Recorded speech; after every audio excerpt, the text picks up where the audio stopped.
Regardons comment déterminer l'orientation de vecteur selon dans quel cadran qu'il se dirige. Donc, on va considérer un vecteur dont l'orientation est vers le premier cadran, avec le vecteur ici V 3,3,5 unités. Donc, dans le premier cadran, le X et le Y est positif, comme ça ici.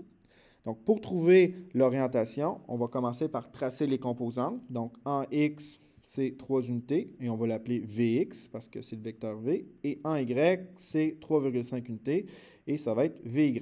Donc, on trace notre angle droit, et ce qu'on cherche, c'est l'angle ici, qui va être l'orientation de notre vecteur V. Comme Vy, c'est l'opposé à l'angle, et Vx, c'est l'adjacent, on va utiliser la tangente qui est l'opposé sur l'adjacent. Donc, la tangente de l'angle, c'est Vy sur Vx. Et là, pour trouver l'angle, je vais faire arctan de Vy sur Vx, qui va être la formule pour le premier cadran.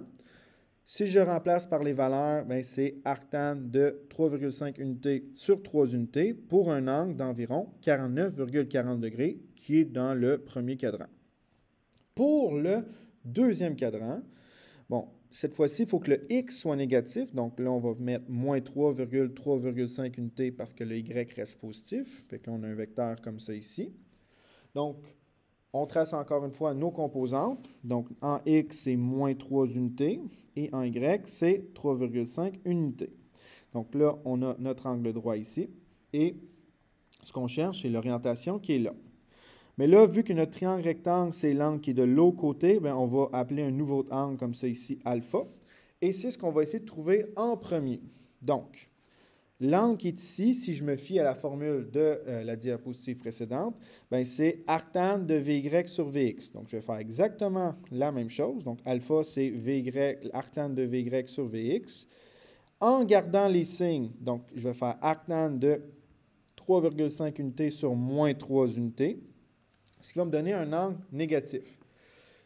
C'est logique que ce soit négatif parce que l'angle qui est là, qui est 49,40 degrés, je vais faire 180 degrés moins 49,40 degrés pour trouver l'angle du vecteur V, soit 130,60 degrés.